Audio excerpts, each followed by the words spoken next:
playlist, I'm going to create a separate videos for interview preparation, especially for the FAANG interview. So I'm going to create a 6-month course on YouTube for all my students as well as the viewers. Those who has told me to personally, they have told me to write the 6-month plan and how to prepare for the interview. Even I'm teaching offline some of the people, right? So you can also connect with me. So I'm going to start from today, and the first question that I'm going to go with is a two sum problem. Okay, and I'll go through the coding walkthrough with a real interview strategy, and I'll plan this problem statement in such a way how to attempt the question in the interview, how you're going to talk to the interviewer before writing the code and after the code, right? So the real interview strategy is here. So I'll not go to do the same thing for all the questions that will come into the uh, uh, other problems, right? But mostly you should attempt like this, so you can have a better solutions and interview will pass you in the coding problem, you can say. And let's begin from here, and I'll try to optimize all the questions for the easy way, and this will be for the beginners, like who is beginner and the medium level, not the expert, right? And for the expert we have a separate videos that they can go for that, and but this is for the beginners and intermediates. So I'll go through the scratch, so your coding problem standard will get improved. Okay, so let's start from here. So hey everyone, welcome back to the channel. In today's coding walkthrough, we are going to solve one of the most classic interview questions, to sum, and we are going it to the right way, just like you had expected to in a real coding interview. So we will walk through the problem statement step by step, and from the clarifying the questions to writing the code and testing it throughout the interview. So let's jump in here and start from here. Okay, the question is two sum problem, and you must have gone through this question. So question is saying, given an array of integers nums and an integer target we have given, so we have to return the indices of these two numbers in such a way if that they add up to the target, right? So let's suppose we have given this array and we have this target, right? And so what is saying, so if we are going to find the target, means two number will be there in the array. Let's suppose 2 and 7. If we'll do the sum, we'll get the target. So it is saying, given an array of integers nums, so this is the nums, and integer target, this is a target, and return the indices of two numbers such that they add up to the target. So you may assume that each input would have exactly one solution, and you may not use the same element twice, right? You can return the answer in any order, right? Like that. So if we are going to do the sum 2 and 7, we'll get the target 9, right? And so the indices of 2 and 7 is 0 and 1, so we are getting the output like this, right? So it's very easy problem, no need to go for the explanation to tell everything, but I think you understand the question, right? But you understand the question, you know how to solve it, but still you have to ask, you have to clarify the question. Ask the clarifying questions so that interviewer will understand before writing the code. Okay, so let's clarifying the problem. The first question you will ask, are all the elements are integers, right? You should ask, what you should ask? So in this array, all the elements are integer, right? Means in an interview, it's a crucial not to jump straight into the coding, right? So I would ask all the numbers in the array are integers, right? So you can ask like this. Okay, then we can ask, can there be a negative numbers in the array, right? Then we can ask, is there always one solution, right? Or can I use the same index twice, right? Like that we can ask, many questions will be there, right? And so we can ask also, do we need to handle cases with no solution, or can we assume always exist, right? Like that you can ask multiple questions you have in your mind, and then you can start writing the code, right? But think out loud. If you will not think out loud, it will be difficult to understand for the interviewer, right? So assuming the interviewer confirm yes, all integers negative allowed, exactly one solution exists, and no can't use the same index twice, right? So we are good to go, and then we can start thinking loud, right? So in the thinking loud, what we should do, you should you should share your thoughts process, right? And that is why we are saying think it loud, right? So let's think through it. We need to find two indices I and j such that nums at I and nums at j is equal to target, right? So we can say, let's suppose this is the array we have, element 2 7 11 15 and 2 and 11, and there is 9, right? Let's suppose the target is 9, right? So if we do, if we are going to find for the I and j indices, nums at I, nums at j, will do plus, will we get a target, right? So the brute force approach would be use two nested loop, right? So we'll check every pairs, and that will become O of n square, right? So it will works, but it is inefficient for the larger arrays, right? So you have to think like this, right?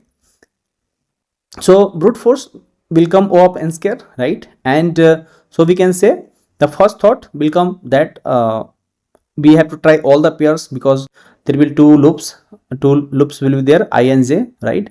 And then we'll check every pairs, right? If we'll try all the pairs, right, obviously it will go for the O of n square, but it's too slow, right? And so we have to improve the solution, right? How are we going to improve the solution, right? So let's think and optimize. So let's optimize. What if we could reduce it to the linear time, like O of n? Can we do from O of n square to O of n? So we have to optimize with the Hashmap, right?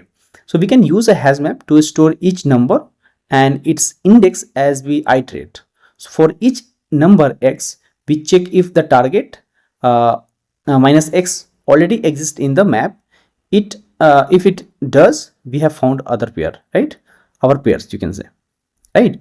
And so sometimes you may get feedback like what if the array is really large? Can we do this in a place? In that case, we could explore other approaches like sorting with two pointer, but it would lost index tracking or require additional space. And so Hashmap remains the best for the exact use case. Okay, so let's improve it by storing the visited numbers in a Hashmap we will use. And so if you write the code, the interviewer can ask what if the space is limited, right? So you have to go through the edge cases, right?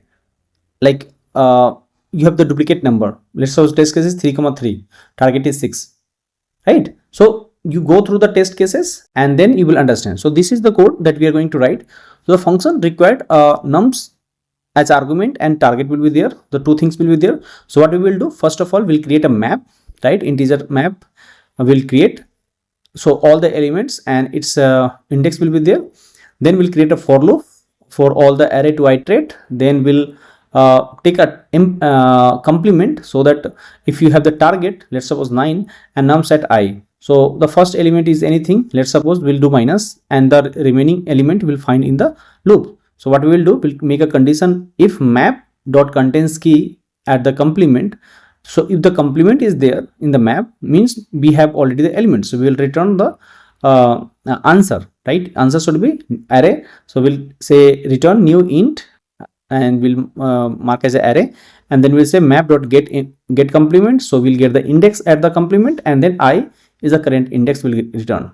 And so we'll continue. If it is not exist in the map, then we will put onto the map the element, and the index will put onto the map. And so finally if you want to write the exception handling, you can write the code, or you can leave it for now, or you can return a blank array. Okay, so you can handle the duplicate case test cases also. And so let's suppose about the these edge cases, right? So what if the array has duplicate values like 3 and 3? Just think about that. So 3 and 3 we have, and the target is 6 we have, right? So we should still return, because 0 and 1, right? because our map, when we go so our map, our has map will must distinguish between the indices properly. Or what if the array only has two numbers, right? So that's fine too, but it's still a valid input per constant, we can say, right? Okay, so that's all I have. And the best thing is that for the interview, based on everything we have discussed in the in this problem, so a hash map is the right choice. It gives us a constant time lookup, and we only need one pass through the array, right? So we choose hash map for our fast lookup, and we are not going for the array and sorting, right? So once you are done with this, so you should discuss the discuss your choices, why you are going to write the code, right, for that. And so you justify your thing, like so why hasmap, why, what is the time what is the time complexity, is it efficient or not, what is the space trade-off, is worth the speed, is is it easy to implement, right? Work with the negative numbers, duplicate that we have seen, right? It's a practical choice. And so it's also industry standard solution. So before writing the code, you talk with them and try to go through the write in the code step by step, and say that this is a clean code, readable and efficient. Variable names are destructive, no redundant logic is there, and it handles all the expected test cases. So once these are done, so you can, what you can do, you can dry run your code, right? How you are going to dry run your code. So you can take some variable, like the first array was given, right, 2 7 11 15, right, and the target was 9. This is the array was 2 7 11 15, and integer was target integer was 9. So if we will pass I is 0, let's suppose I is 0 is nums at 0, so nums at 0 is what, 2. So we have 2 7 11 15, right? So at 0 we have 2. So and currently map is empty. So what we will do, we will add this element 2 at index 0 to the map. So map will happen 2 and 0, right? Next we'll go for the index I is 1, then maps at this value is become what, nums at 1 is 7, and so the target will become what, 7 minus 2, 7 so target minus 7 is 2, and so the complement is 2. So complement is already now in the map, right, because 2 comma 0 is there, right? So 2 is in the map, so match is found, and will return the you can say 0 comma 1. So 0 is the complement, because if you do map dot get complement, what is the complement, 2, so you will get the index at 0, and I is the index 1, current index is 1 now, so you will get 0 and 1. So this dry run of your code is also working fine, right? And that's all. And what is the, if we talk about the tips, right, what is the tips is here. So always clarify your question before jumping into the code, right? And pick the right code, right, pick the right tools, you can say, and aim for the optimal solution, but don't premature optimize it, right? Prematurely optimize it, right? And use the right data structure for the job, and talk through your code in the interview. Even your mistakes are there, always dry run your solution, right? If you don't found any solution, try to talk with them and justify your choices, that if I go with the brute force approach, I'll get the offense care and a space with this will be easy. But if we'll use the Hashmap, the time complexity will be O of n, right, linear, and the space will be O of n, right? So this is the best way to write the code and best approach for this. And so we will use the Hashmap to go, right? So that's all for today, guys. If you still found this video informative, if you found this video helpful, drop a like and subscribe for more coding walkthrough. And I'll bring all the code, and I'll bring all the, you can say, questions, and the topic wise, so that what I'm thinking, that I'll create a weekly wise, I will write the weekly wise questions, right? And in per week I will provide 10 to 15 questions, so that you will understand and your pace will get increased, right? So keep watching, please comment in the comment box if you have any doubts, and I'll bring some tips as well as the guide, right? A 6-month guide. I will go through that, and I'll in this playlist, I'll try to put everything. So keep it here. Let's continue and try to write the notes, so that will help you in the long run for the revision. Okay, thank you guys, thank you for watching this video.